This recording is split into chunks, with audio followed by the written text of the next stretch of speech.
Au nom de Dieu, le Père, le Fils et du Saint-Esprit.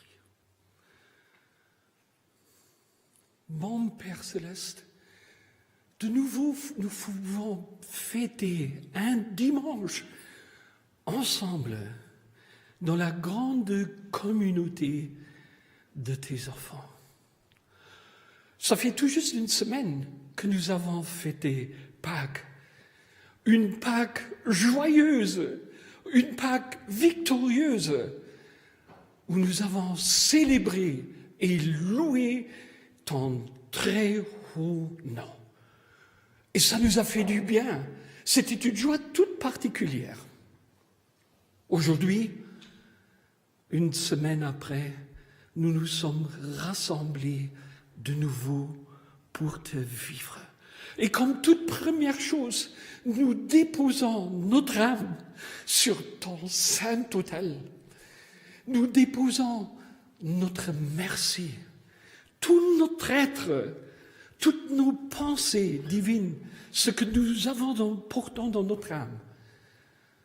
Nous venons vers toi, notre Dieu, et nous voulons avoir une rencontre ce matin avec la Trinité divine, avec toi notre Dieu, avec toi Jésus-Christ notre Seigneur, et avec toi le Saint-Esprit. Ô mon Père, et si cette présence se manifeste dans ta maison, alors nous devons nous dire, il n'y a plus rien à dire. Tu es présent. Tu es parmi nous. Est-ce que nous pouvons demander quelque chose de plus? Et malgré toutes choses, tu vois quand même ce que l'un ou l'autre a apporté ce matin en prière. Là, tu connais les souffrances, tu connais la maladie, tu connais tellement de choses, et chacun porte sa croix. Il n'y a rien à faire. Mon Père, alors, nous venons de nouveau devant ta sainte face pour te demander, accorde des forces spirituelles, fortifie notre âme, notre volonté, et que nous ne perdons pas le but suprême, ce que tu as déposé dans notre cœur. Alors, bon Père, maintenant, manifeste-toi parmi nous. Il y a une autre chose où nous te demandons de nous fortifier et d'apprendre ton amour divin. C'est le langage qui sera parlé au ciel, dans ton royaume. Et bon Père, accorde à chacun d'entre nous que nous allons croître dans ce langage, que c'est le langage de notre cœur et de notre âme. Bon Père, et nous le savons, tu vas l'exaucer avec un grand plaisir. Maintenant, mon Père céleste, il y a un ou l'autre de nous qui a aussi demandé et qui a besoin d'une attention tout à fait particulière, qui a demandé peut-être aussi un signe. Nous ne le savons pas. C'est à toi de le répondre. Et tu le fais à ta façon, comme tu l'as fait toujours, dans tous les siècles. Et nous te demandons, et nous prions ensemble ce matin, réponds favorablement. Maintenant, il nous reste une chose. Il reste d'accueillir tous ceux que tu as invités de l'au-delà, qui sont parmi nous. C'est toi qui les as invités. C'est toi qui les as choisis. C'est notre frère et notre sœur. Nous leur souhaitons la bienvenue, qu'ils se sentent à l'aise parmi nous ce matin. Et puis, nous nous unissons à notre apôtre de district et apôtre patriarche. Et avec leurs mains en prière, ensemble, nous voulons déposer notre petite main dans la tienne. Maintenant, accorde le calme, qu'il règne entre nous la paix. Tout ça, nous te demandons au nom de notre Seigneur Jésus-Christ bien-aimé. Amen. Chers frères et sœurs, aujourd'hui nous avons pour ce service divin une parole qui est tirée de Jean, le chapitre 10. Il y a deux versets, le 7 et le 8e.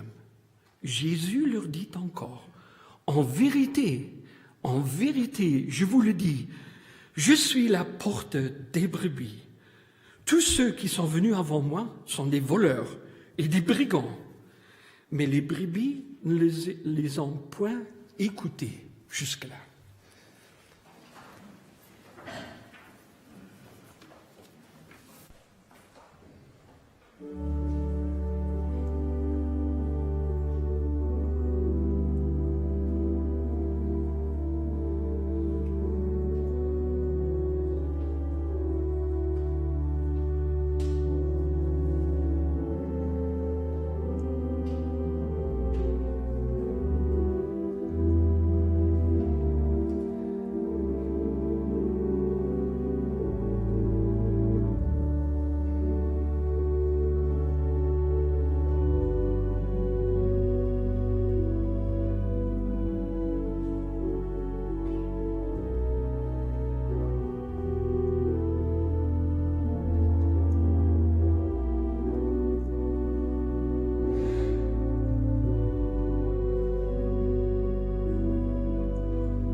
Merci à notre organiste. Chers frères et sœurs, ici présents, et peut-être à la maison, chacun dans son foyer, où il se trouve, la communauté d'Egelset ici présente, nous souhaitons la bienvenue à chacun d'entre vous. Et je pense surtout aussi à nos frères et sœurs en Belgique. Il y a peut-être une ou l'autre sœur en Algérie qui nous écoute, ou l'autre au Burkina, je ne le sais pas. À chacun, nous nous unissons en cœur ce matin. Et permettez-moi tout d'abord une brève pensée. Ça fait maintenant 85 ans que nos frères ici des communautés d'Algrange, ils sont venus ici porter au Luxembourg témoignage. Ils ont semé la bonne graine. On ne l'a jamais oublié. Ils ont porté des sacrifices, on ne peut pas s'imaginer aujourd'hui. Ils ont franchi une porte. Et je me rappelle, un des frères, ils se sont fait remarquer à la douane ici au Luxembourg, aux douaniers, qui ont vu, mais c'est quoi ces gens-là qui viennent au costume noir, qui passent la frontière tous les dimanches après-midi? Qu'est-ce qu'ils font ici au Luxembourg? Alors un des douaniers leur a demandé, mais qu'est-ce que vous faites ici au Luxembourg? Alors, un des frères qui était dans la voiture, il a dit, nous sommes venus et pour passer le bon Dieu de l'autre côté de la frontière. Ça, c'était la réponse. Et il ne faut pas s'étonner. Des premières 4 communautés qui étaient fondées ici au Luxembourg, donc, je cite les noms des conducteurs de la communauté, c'était Auguste Emil Schlick, Philippe Martisch, prêtre Rudermal. L'un ou l'autre parmi nous, il se rappelle encore très très bien de ce qu'on a vécu. Une brève accolade, un merci. Voilà. Avant d'approfondir ce matin ce service divin et d'aller au vif du sujet, il faut quand même parler une fois du temps de Jésus, ce qui se passait, surtout dans ce chapitre avant. Jésus était, comme toujours, en discussion avec les pharisiens. Ils ne voulaient pas le comprendre. Frères et sœurs, ne croyez pas que c'était des gens bêtes. Ils étaient mieux informés ce que Jésus était en train de faire, ce qui était son devoir. Pertinemment, ils l'ont su, ils ont senti un danger pour eux. Et ici, au 9e chapitre, je vais toucher brièvement, il y avait de nouvelles discussions comme ça. Jésus, la journée du sabbat, il a guéri un aveugle, qui était aveugle de naissance. Ils l'ont su. Ils étaient fous de rage. Ils l'ont interpellé, cet aveugle, ils ont dit, mais qu'est-ce qui t'arrive? C'était qui? Ben, c'était Jésus, voilà, Jésus de Nazareth. Et ils ont commencé à le menacer. Ils l'ont interpellé une deuxième fois. Viens encore une fois. Mais il a dit, mais qu'est-ce que vous voulez? Je vous ai tout raconté. C'était Jésus. Il a commencé à se moquer d'eux. Conséquence, ils l'ont foutu dehors de la synagogue. Voilà. Puis, il y avait cette rencontre où Jésus, il commence encore une fois à leur expliquer. Et c'est là où il dit, mais il a commencé à leur expliquer une autre parabole pour qu'ils saisissent de quoi il s'agit. Et là, il leur dit, en vérité, je vous le dis, je suis la porte des brebis. Cette réponse, elle nous montre clairement quelque chose. Que Jésus, c'est la vérité chrétienne sur laquelle nous pouvons nous baser, sur laquelle nous puissions établir notre fondement. C'est lui. C'est moi le bon berger. Moi, je suis la porte. Et en plus, aujourd'hui, je regarde dans nos discussions que nous menons au quotidien. Si on parle de politique, on parle des relations personnelles, n'importe quoi, il y a toujours cet enseignement de Jésus-Christ, notre berger, qui est là. Et surtout, sur son retour, et ce berger, il va revenir comme le roi des rois, il va prendre tout ce qui lui appartient.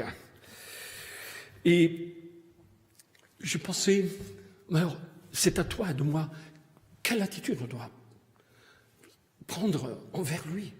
Quelle position? Et je l'ai relaté déjà une fois ici dans la communauté. Souvent, je pense à ce roi David, qui était un homme qui avait un amour exceptionnel vers Dieu. Il était dans une relation où je souhaite que chacun d'entre nous, il arrive à y pénétrer.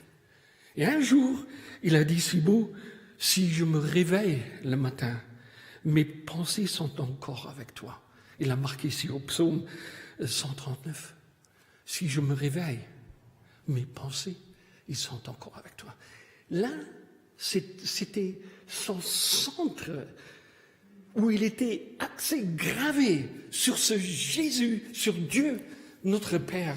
Et il avait une relation, c'était formidable. Et je me demande ce matin, frères et sœurs, est-ce que nous, on ne doit pas faire la même chose? Vraiment. Et si je regarde ce chapitre 10 ici, où c'est marqué Jésus le bon berger. Frères et sœurs, c'est du début à la fin une déclaration d'amour de Dieu et de Jésus, son Fils, envers toi et moi. C'est rien d'autre. Une déclaration d'amour. Et si on regarde un peu plus près, c'était une relation insurmontable, une relation tellement profonde. Il nous enseigne quelque chose. Tout d'abord, il déclare son amour envers toi et moi. Frères, que nous nous rendons compte à quel point cet amour, il est intense, il est fort, il n'a pas de limite. J'ai encore dit hier à un de nos frères au téléphone, j'ai dit, mais je me demande comment il fait qu'il ne perd pas patience avec moi. Je me le demande. C'est une raison de le louer en éternité. Tu as patience avec moi. Ton amour, il est beaucoup plus grand. Et quand ici c'est marqué le terme bon berger, il cherche cette relation intime avec ses disciples, frères et sœurs, avec toi et moi, une relation personnelle. Alors, j'ai utilisé un mot ce matin, un disciple. Ça, c'est pas quelqu'un qui est un fan d'un club de football. Non, c'est quelque chose d'autre. C'est une relation entre son maître et celui-là qui est en train d'apprendre et de suivre Jésus. C'est une relation qui est tellement intime, qui est tellement précieuse. Il n'y a pas quelque chose qui est supérieur à cette relation. Être un disciple de Jésus, de le suivre, d'apprendre. Frères et sœurs, et toi et moi, nous sommes tous les jours en train d'apprendre et d'exercer son amour. Tous les jours. Dans toutes les situations. Et parfois, c'est tellement difficile. Mais celui-là qui force sa puissance dans lui, c'est à toi et moi de l'apprendre.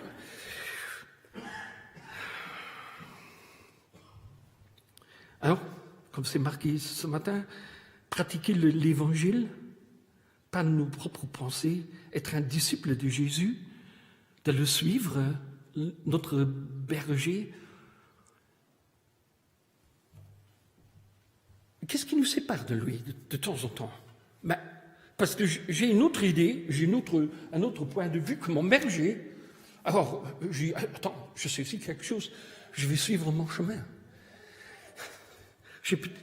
J'ai pensé à un petit exemple que j'ai lu tout récemment. Un voisin, il a constaté que son vis-à-vis, il a un problème de voiture. Tous les lundis, il était en panne. Et il a dit, mais c'est pas vrai. Ce pauvre type-là, il a une voiture qui était produite le lundi matin. C'est impossible. Jusqu'il a découvert finalement qu'il a ajouté chaque semaine 2 litres d'eau dans le réservoir. C'est clair que la voiture, elle ne peut pas marcher. C'est clair. C'est ça qui t'arrive si tu mélanges la volonté divine avec la nôtre. C'est ça qui nous arrive. Et puis nous commençons à dévier du chemin, nous commençons à dévier, et puis nous nous retrouvons dans cette situation que cette relation, elle est perturbée. Alors, frères et sœurs, attention à ce que nous sommes en train de faire. Attention, qui nous allons suivre, qui nous allons écouter, qui nous parle. Ça, c'est le deuxième verset qui est en train de venir. Ici, c'est marqué, il appelle chacun par son nom. Tout qui lui appartienne. Ah, frères et sœurs, ça, c'est quelque chose de très beau. Si on entend la voix du bon berger.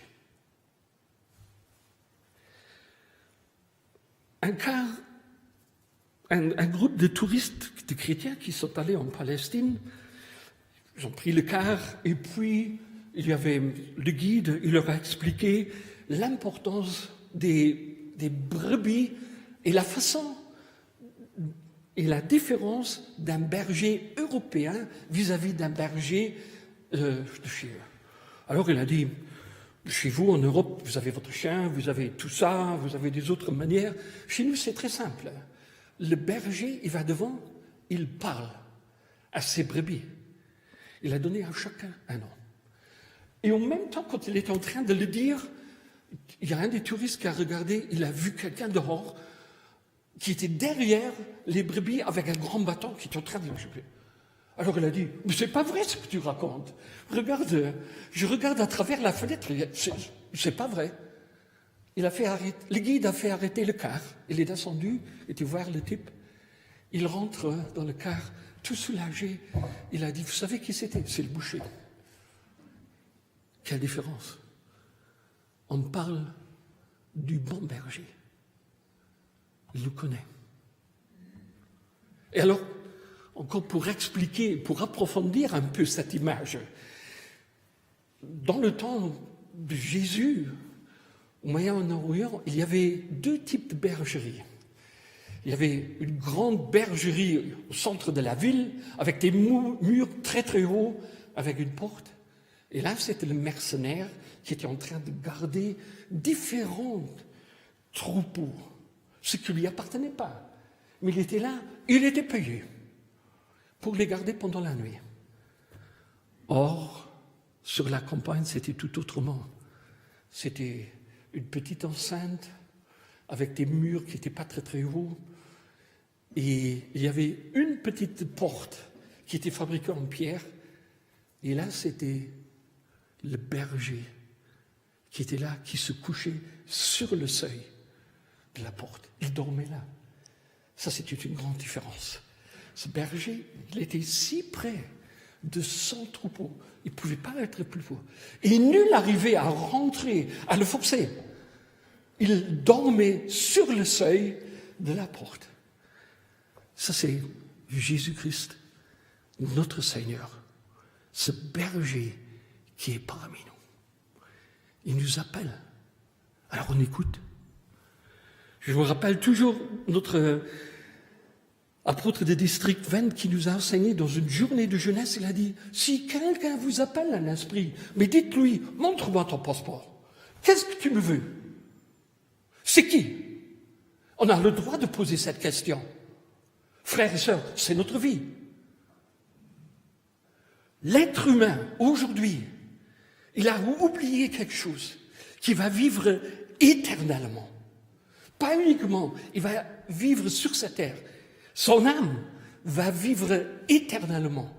Il l'oublie. Frères et sœurs, c'est pourquoi faisons attention à qui nous prêtons notre oreille. Alors, il a parlé de mercenaires ici. Quelle opposition à l'image du bon berger qui est là, qui connaît chacun par son nom. C'est quelque chose de formidable. Déjà dans les relations au travail, je me rappelle quand on a des visites clientèle, quand on a eu dans des meetings, des réunions, il y avait quelqu'un qui te parlait qui t'a adressé avec ton nom. Il a commencé à te parler par ton nom propre. Je me rappelle, notre directeur où je travaillais, on est une usine, il y avait 1500 personnes, il les a connus tous par nom. Toute l'équipe. Chacun, il s'est adressé avec son nom propre. C'est Jésus qui nous connaît et il s'adresse tellement à nous. Ici, c'est marqué ce matin, Jésus, c'est la porte nouveau de la vie. Alors, là aussi, il est très clair. Il est comme ça. Il ne discute pas. Il dit, c'est moi la porte. Il n'a pas dit, je suis une porte. Il n'a pas dit, je suis un mur. Il a dit, je suis la porte. Et chacun qui passe cette porte-là, qui me suit, c'est mon disciple.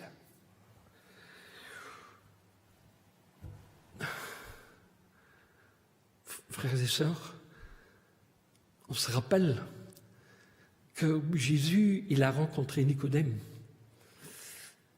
Il lui a dit quelque chose, je me suis noté ici. Il a dit, Nicodème, en vérité, je te dis, si quelqu'un, il n'est pas né d'eau et esprit, il ne peut pas entrer dans le royaume de Dieu. Là, Jésus, il a parlé de deux naissances. Frères et sœurs, il a parlé tout d'abord de notre naissance naturelle, par notre mère et tout ça. Mais il a montré, il doit y avoir une deuxième naissance qui se passe, cette régénération d'eau et d'esprit, qui doit passer dans ton âme. Il a expliqué bien. ce qui est de chair est chair, et ce qui est né de l'esprit est l'esprit. Ne t'étonne pas ce que je t'ai dit. Il vous faut être né de nouveau. Alors, c'est ça. Si nous sommes, chacun d'entre nous, baptisés, et de nouveau nous sommes venus sous cette régénération du Saint-Esprit, alors il y a quelque chose qui change dans nous. Cette relation, elle s'intensifie et on commence à suivre ce Jésus. Et à la fin, le bon berger, il fait quelque chose. Il a un intérêt que tu vas bien. Il veut que tu te sens bien. Et pour ça, il faut avoir de la bonne nourriture. C'est clair. Pour nous, les Italiens, la nourriture, c'est quelque chose d'important. Et ça doit être bon, hein? Alors, il dit, il nous met sur des pâturages où il y a le vert, où il y a cette nature, cette qualité de nourriture que nous en avons besoin. Frères et sœurs, c'est à nous de le suivre, d'être si près à côté du berger.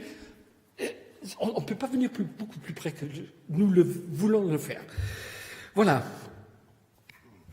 Et je pensais encore à une chose ce matin, mercredi prochain, il y a un autre apôtre de district qui est parmi nous ici, dans notre communauté.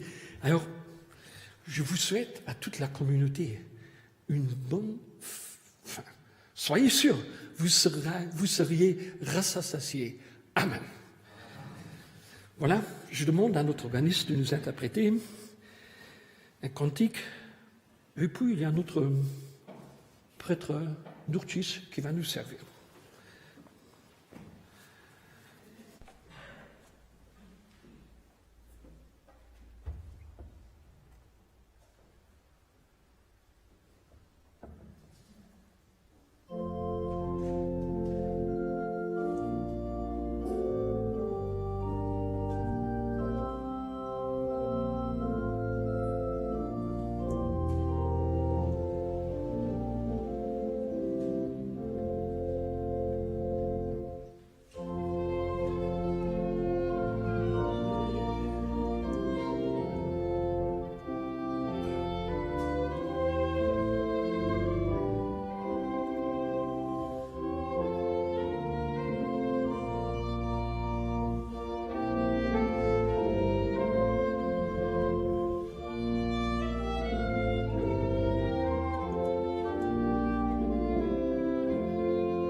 Chers frères et sœurs, chers tous, de près et de loin, je veux dire. J'ai dû penser, j'ai vu devant moi cette image de brebis, et j'ai dû penser, on est tous si différents. On vient tous de différents lieux. Nous avons tous des pensées diverses, nous avons des opinions diverses. Il n'y a pas un monopole de pensée qui s'est transmis en nous. Nous avons tout à chacun sa propre voie à suivre. Et pourtant, Jésus, notre Seigneur, il nous voit comme ses brebis. Et nous sommes devant lui tous pareils. Il ne fait aucune différence, ni de couleur, ni de race, de rien, ni d'âge. Nous sommes ses brebis. Et dans cette parabole, il exprime son amour si grand et si incomparable. Vous êtes mes brebis.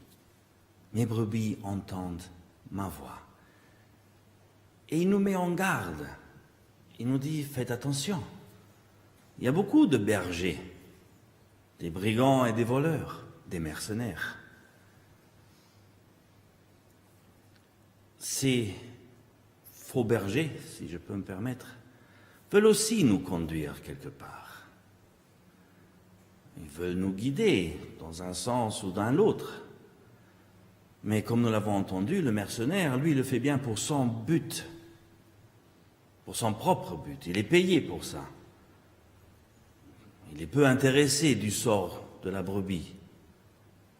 Si jamais dans cette bergerie, comme on a entendu, il y aurait le feu ou je ne sais quoi, le mercenaire, lui, il aura vite compris que il n'a plus rien à gagner et il s'enfuirait.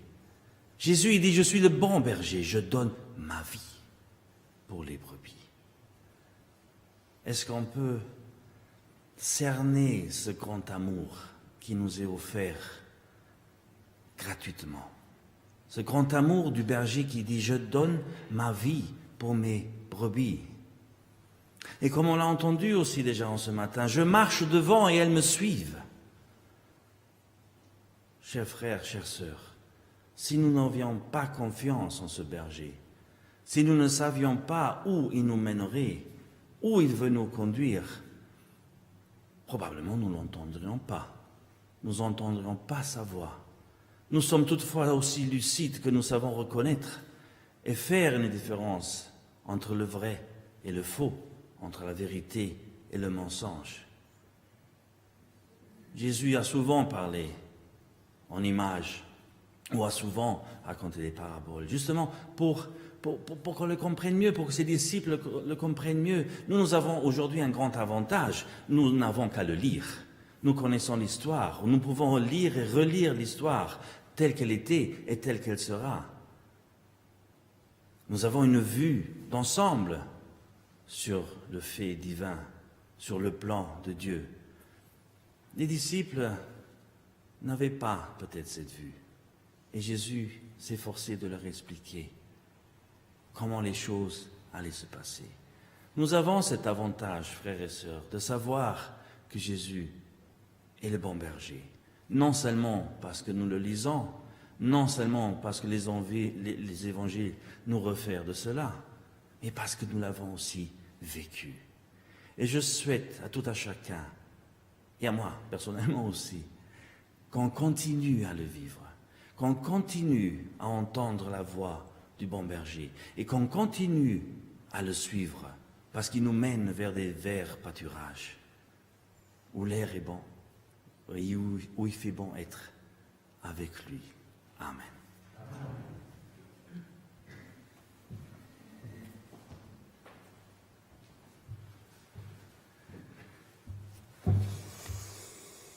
Je viens tout juste de penser à notre berger Chocmel qui était dans notre communauté, ça fait 30 ans.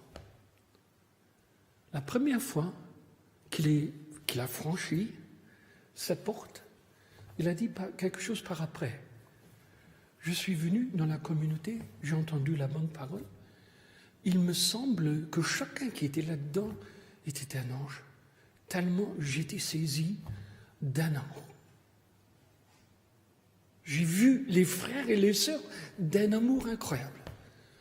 Il a dit, c'est par après que j'ai constaté que chacun d'entre eux avait ses fautes, et moi aussi. Mais il a dit, là, il y avait quelque chose qui s'est passé. Mon amour est devenu tellement grand et tellement fort que j'ai pu passer toutes les situations. Voilà, c'est comme ça que le bon Dieu travaille. C'est simple. C'est lui qui s'en occupe de toi personnellement. Maintenant, pour la préparation de la Sainte Seine, je me rappelle un petit exemple que notre évangéliste de district Chouz, il nous a raconté un jour. Il a dit que c'était pendant la Deuxième Guerre mondiale, entre la Suisse et la France, il y avait un berger qui était en train, avec son troupeau, de passer la frontière. Jusque-là, pas de problème, tout était d'accord, tout était bien. Or, il y avait une chose, un article de loi qu'il fallait observer, c'était défendu d'avoir un chien et de le transporter de l'autre côté. C'était défendu.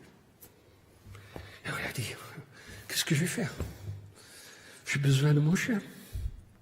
Alors il a eu une idée. Il a dit, tiens, je suis rusé. Il a pris dans son sac derrière une grande fourrure d'une de ses brebis. Il a arrêté son chien, il l'a couvert avec cette fourrure, il a attaché les pattes, et puis il a dit, maintenant ça, aucun problème. Il avait oublié le comportement de son chien. Il est allé à gauche, à droite, qui ne le suivait pas. Le douanier, quand ils se sont approchés, il a vu cette drôle de brebis-là. Et il y a quelque chose qui ne va pas. Il s'est approché de la brebis. Vous savez qu'est-ce qu'il a fait? Il a pris son pied, il lui a marché dessus. Et alors, vous savez la réaction, comme elle était? Il a mordu dans le mollet, il n'a plus lâché. Frères et sœurs, est-ce qu'une brebis, je le demande, est-ce qu'une brebis, elle mord quand on lui marche sur les pieds? Oui, le vieux Adam, oui. Ah, il se révolte, il se manifeste. Ah oui, non, je ne suis pas d'accord. Tu m'as fait du mal, alors je fais exactement la même chose au retour. C'était autre chose. Jésus nous a enseigné quelque chose d'autre. Il a dit, quand quelqu'un te blesse, il te fait du mal, essaye de répondre autrement. Essaye de répondre par l'amour. C'est ça qu'il nous a enseigné pendant toute sa vie, pendant ces 3 années où il était parmi ses disciples. Il nous enseigne aujourd'hui la même chose. Frères et sœurs, si quelqu'un te blesse, alors souvent on dit, alors je ne vais plus voir celui-là. Ah, il n'aura plus aucune chose, je le mets dans le tiroir, c'est fermé à vie. Il nous enseigne quelque chose d'autre. On a entendu dimanche passé, l'amour peut tout faire. C'est la caractéristique de cet amour-là. Ce berger, ce bon berger, il ne s'arrête pas à mes fautes, ni aux tiennes. Il regarde uniquement notre cœur. Bon Père, je t'aime. C'est ça qu'il veut entendre. Chaque jour, je t'aime au-dessus de tout. Comme David, il lui a dit tous les jours, je t'aime, frères et sœurs. Alors, il y a notre comportement, notre raison dans notre âme. On change.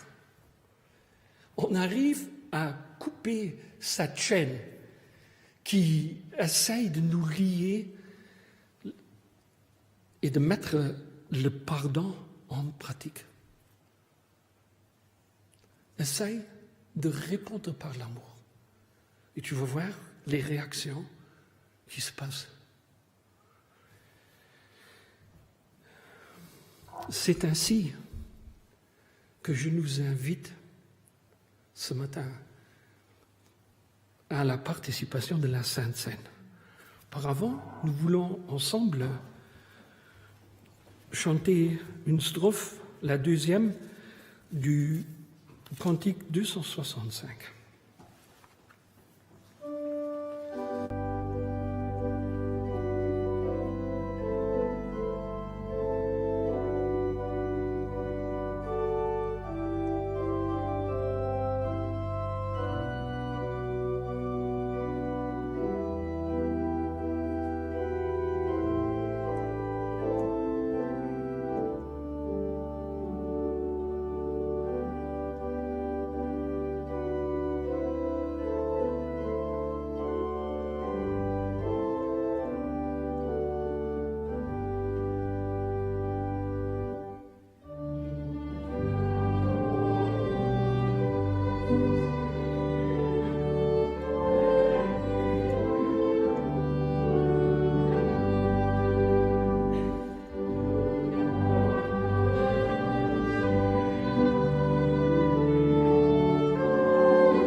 Frères et sœurs, je vous invite à prier la prière du Notre Père.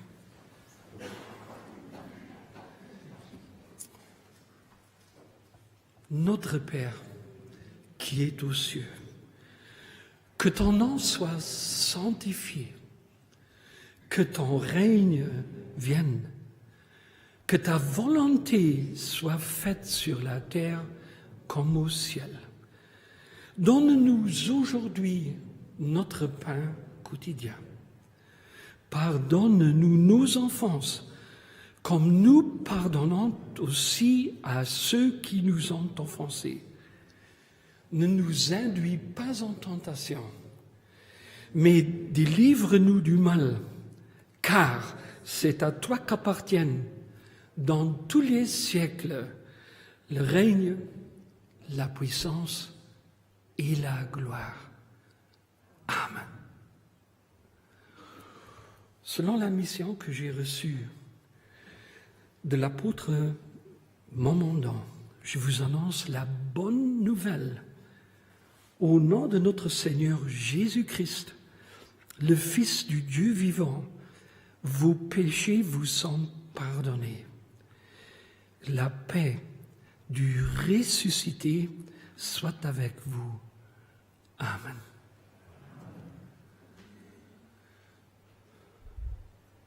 Mon Père, tu as entendu notre prière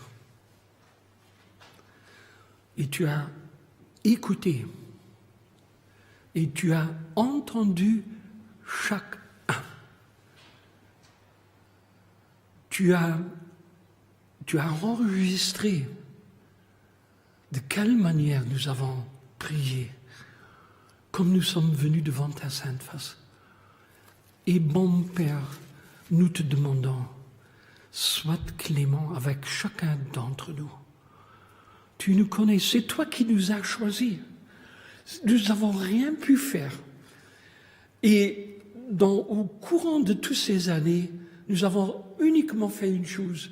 Chaque jour, quand nous nous sommes levés, nous avons dit, oui, mon Père, voici, j'y suis. Merci pour tout ce que tu as réalisé envers nous. Et tu connais la souffrance où des frères et des sœurs, ils se trouvent. Bon Père, tu entends aussi toute la souffrance de la créature sur cette terre, sur cette planète. Bon Père, l'être humain, il souffre. Et surtout ce qui est grave, il ne se rend pas compte. Alors, bon Père, nous te demandons pour aider et que ton œuvre soit accomplie.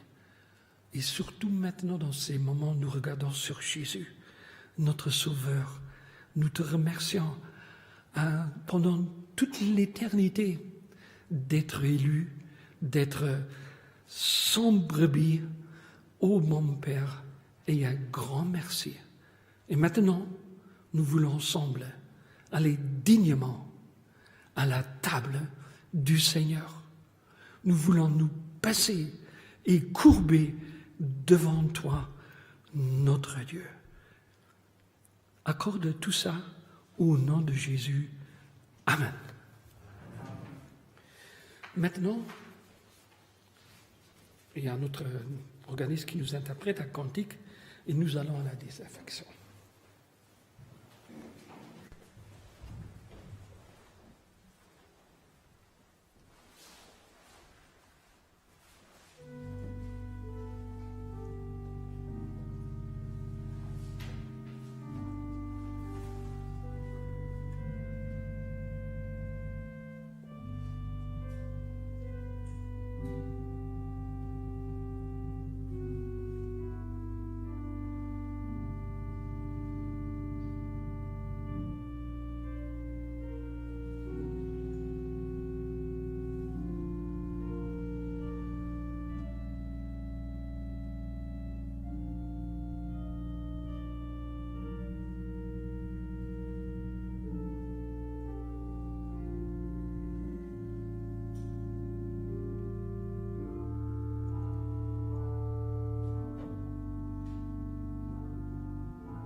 Pétez la Sainte Seine.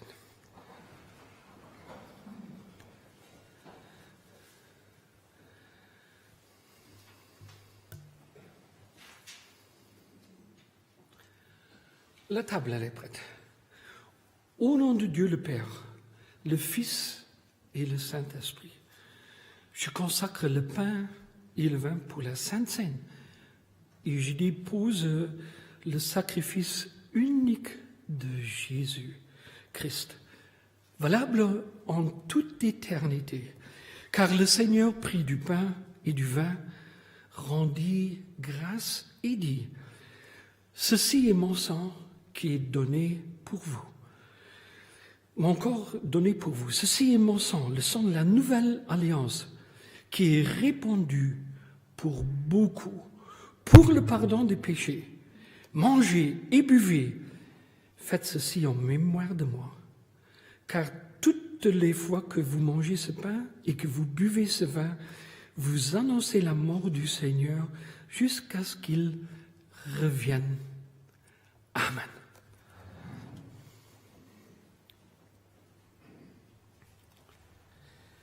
Le corps et le sang de Jésus sont donnés pour toi.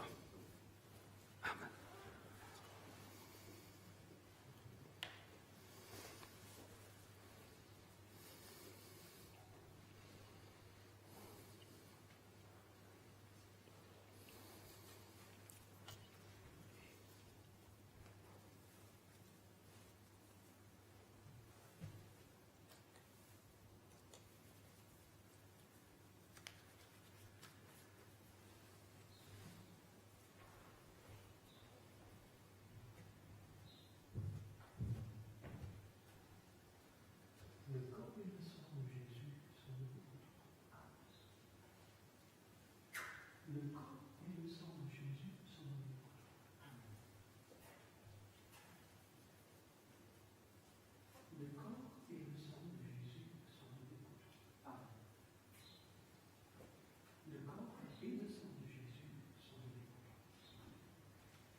Comme cantique pour la Sainte Seine, nous chanterons ensemble,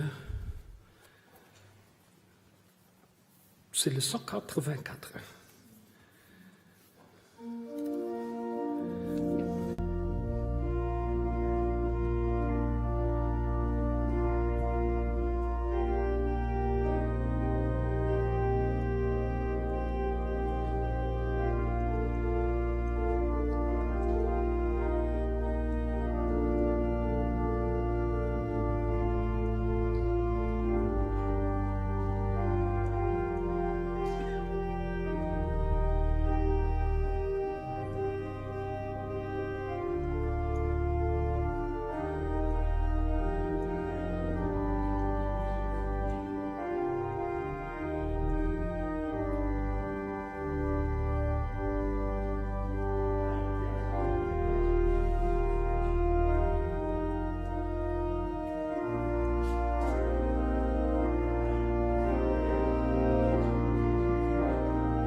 Je pourrais écouter notre organiste pendant encore au moins une demi-heure, 1 heure. Mais il faut rentrer à la maison. Alors, je vous invite à la prière finale. Bon Père céleste, bon berger, notre amour, la nostalgie pour venir à la maison paternelle, pour être auprès de toi, pour parler ce langage d'amour que tu nous enseignes, ça vient tous les jours plus grand. Ça ne s'arrête pas. Ça s'intensifie dans le courant de notre vie. C'est une courbe qui montre vers le ciel, vers toi. Et mon Père, aussi cette certitude que tu es parmi chacun d'entre nous, tu nous accompagnes, tu veux nous diriger, tu veux nous faire du bien. Et bon Père, faites que notre volonté sera la tienne, c'est tout. Maintenant, nous te remercions aussi que nous avons pu fêter service divin, que nous avons pu nous rassembler ce matin dans ta maison. Beaucoup de pays où ça ne peut pas se réaliser. Alors, mon Père, un grand merci. Accorde la sagesse à nos dirigeants qui dirigent le pays, au travail où nous sommes. Bon Père, ça c'est une de nos suppliques. Et de l'autre côté, nous voudrions que chacun dans la communauté se sent à l'aise, qu'il se sent porté par l'amour que nous avons, qui est réciproque. Fait que cet amour soit fort parmi nous. C'est notre signe, c'est notre emblème, c'est ton amour dans toute la communauté. Et mon Père, alors maintenant que nous allons rentrer à la maison, nos problèmes nous attendent. Ils ne restent pas à l'écart de nous. Ils nous touchent. Nous sommes dans une guerre, jour après jour. Accorde à chacun cette force, bon Père, de résister en esprit, de voir ce qui est un péché et de résister et de ne pas le faire. Bon Père, soit aussi surtout avec nos malades, avec nos frères et sœurs âgés qui se trouvent toutes seules dans un hospice, qui pensent il n'y a plus personne qui prie pour moi, je suis toute seule, je suis mis à l'écart. Oh bon Père, ce n'est pas le cas. Faites que nous sommes des prieurs forts. Chacun d'entre nous qu'on prend soin du prochain, que ça nous distingue. Nous pensons à nos jeunesses, à nos enfants qui nous sont attachés, qui nous sont chers, bénis-le, à l'école où ils se trouvent. Et bon Père, alors tu vois que ce fléau, tout le monde il parle, tu sais que nous sommes confrontés avec chaque chose que nous touchons, où nous parlons, où nous nous dirigeons. Bon Père, aide toute l'humanité que ce fléau se termine. Protège les tiens, sois avec eux, tout particulièrement. Maintenant, merci pour toute offrande qui était faite, mon Père. Et nous attendons avec ferveur le retour de Jésus-Christ, notre Seigneur, jour après jour. Le matin après matin, quand nous nous levons, nous te demandons, viens aujourd'hui, abrège les temps. Prends chacun à toi. Prépare le chemin pour mercredi, où il y a l'apôtre de district qui est parmi nous, que tout se passe bien, au calme, mon Père, et tout sera accompli selon ta volonté. Tout ça, nous te le demandons au nom de Jésus-Christ, notre Seigneur. Amen.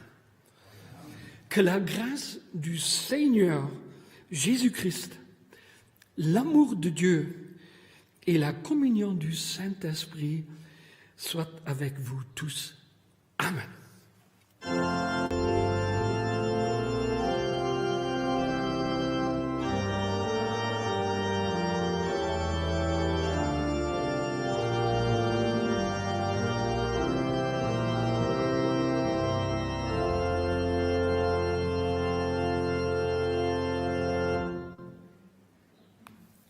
Un merci à chacun d'entre nous. Voilà, fermé. Service divin, il est terminé. Heureusement que j'ai plus besoin de continuer en langue française. Surtout pour nous, c'est pas simple. Hein.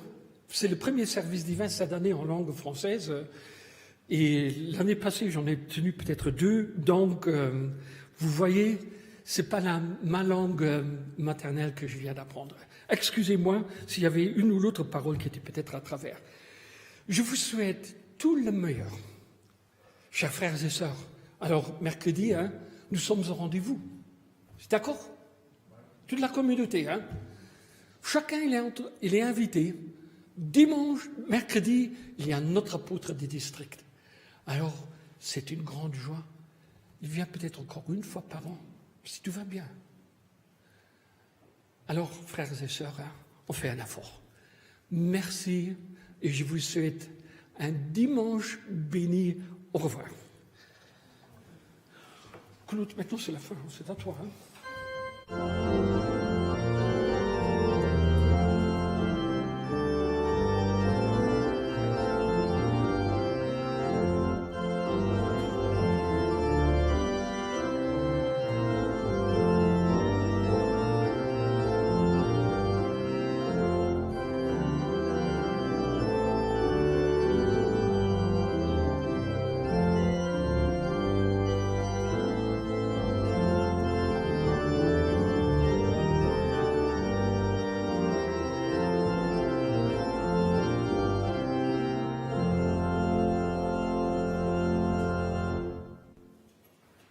Il y a encore une deuxième strophe.